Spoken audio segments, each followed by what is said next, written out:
Hello there, friends. It's Colleen from Pet Nanny Coach, a company I created to help pet sitting business owners launch, grow, and multiply their businesses.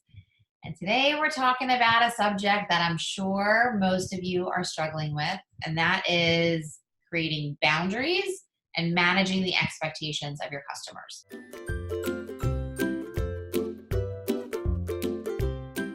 I know that I struggle with this so badly. I let my customers rule my life, call me whenever they want, tell me what they do, drive my daughter to field hockey practice, clean, water my garden in the middle of winter. I'm not going to pay any extra for it. I mean, you name it, I did it. So please, there's absolutely no judgment here. But what I can tell you is that when I created the boundaries and I set the expectations, my life completely changed.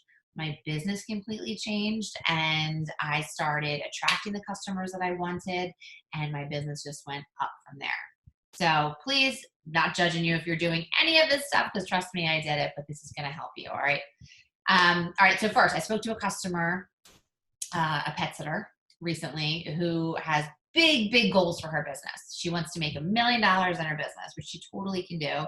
But when we dug deep in what she's doing with her business, how she's managing it, what systems she has in place, I come to find out that she calls, emails, and text messages her clients every single week to see if they need service. Now, again, if this is an automated process in your business, using your email autoresponder, great. But she was actually doing all of this manually. And I said, okay, well, you have 30 customers now, you want $1 million business. If you had 3,000 customers, would you be able to keep up with that? And she said, no, of course not. And I said, well, then you are creating an expectation with your customers that you are always going to reach out, and they now no longer have responsibility with scheduling their own service. All right.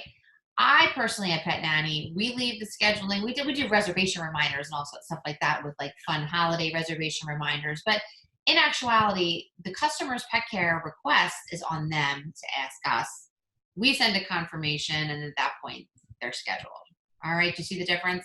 I'll tell you a story to exemplify this point.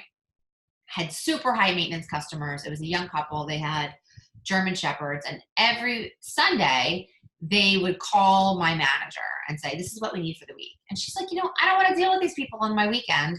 So she would reach out to them on a Friday and say, every Friday, and say, okay, what do you need for Monday for the following week? One week she forgot to do it, and they just assumed, I don't know, that we were going to be there, and the dog sitter did not show up, and they were really pissed off, and they called me. I was in a business meeting, and this guy was like screaming at me in the hallway at the top of his lungs. It was awful. Actually gave me an excuse to unleash a really horrible client, but the dogs still missed their walks. The expectation was set by the company, my company. They weren't people that I really wanted to deal with anymore anyway. So like, goodbye, good riddance. I've never heard from them since. They wanted, I forget what they were asking me for in return. I was like, no, I'm not doing that. Boundaries. But that was an expectation. That's a typical example of what can happen when you set these expectations that you can't keep up with. All right. So something to think about. In terms of boundaries, create office hours. You are not a on-call 24-hour-a-day company, unless you want to be. If you want to be awesome, I certainly don't. Thank the Lord there wasn't text messaging back when I was in business. I would have been out of my mind because they called me and they emailed me, and it was just called out constantly.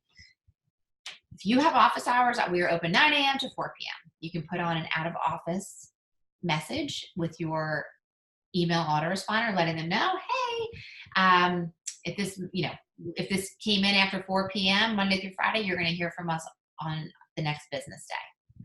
All right. If you don't want your customers text messaging you, tell them how exactly they can communicate with you. If you want to schedule service, you can do it through the pet sitting software. You can email, or you can email the office or call the office. Please do not text message. I really, truly believe that things fall through the cracks with text messages. So if you do have goals of multiplying your business and leveraging your business, text messaging is a really easy way for things to get missed. So I'd be very careful about that. But again, right from the get-go, this is how we do business here. This is how you can contact us: phone, email, scheduling software. We will not be contacting you if you contact us us via text message. This is not how we communicate. I would even have an autoresponder on there telling them that. And being really careful of how you provide service. Again, with that story, we created that expectation with that customer, and a visit got missed and all hell broke loose. But again, doing extras for people. Again, when I would water the gardens in the middle of the winter in the snow, like, what was I doing? Like, what was I thinking? Why did I do that? And then the next sitter comes in, who's working for me, and she's like, Colleen, I'm not doing that. Now the client's like, well, hey, Colleen did it for 5 years. Why won't you do it? You see what I'm saying? There needs to be realistic expectations set here. These are our policies. We will follow your pet care plan as outlined at your registration meeting. If they leave notes saying, hey, I need you to water 5 gardens, skim my pool, drive my daughter to field hockey practice, those are deal breakers. And as the business owner, you need to face them head on, and don't be fearful of doing it. They weren't fearful of asking you to do it. Don't be fearful of pushing back and saying that is not the service that we offer. If you want us to do it, this is what we charge for it. If your sitters are out there, and this is nothing that happens, when you have sitters working for you, they feel much more comfortable asking them to do this stuff on the down low, and the sitters then feel like obligated to do it. You really need to empower your team to say, call us if this happens, and we will deal with it. We will face it head on. All right, guys, boundaries and expectations with your customers are going to change your life. So create your clear boundaries and expectations with your customers so that you can leverage your time, your business, and your sanity.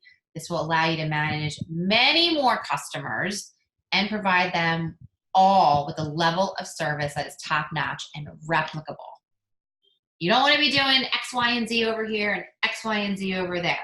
You need to provide fantastic, amazing service, but it needs to all be in line and replicable from customer to customer.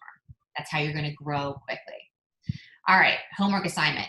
What expectations are you creating with your customers? Be really honest with yourself. How can you manage their expectations better? What boundaries would you like to set? Next, send out an email or snail mail letter explaining when and why your procedures are changing. You are the business owner. You make the rules. Do not be fearful. After your letter goes out, you need to enforce them. That's the hard part. When you're like me, who wants to be, Miss People Pleaser, it can get tough. Gotten so much better. I am in my 40s now. When I was in my early 20s, I was not as tough as I am now, but definitely have to enforce them. And a tip to remember, those that mind don't matter, and those that matter don't mind. And it's something that I tell myself all the time. With my customers that love and want the best for the company and love the sitters, they don't mind when we're enforcing our policies and procedures. And the ones that are a pain, like the story I just told with the German Shepherds, sayonara. All right, guys, I hope you found this helpful. If you like this video, click the like button, and you can also grab our complete checklist for starting a pet sitting business in the form below this video. All right, I'm wishing you guys a great day. Take care. Bye.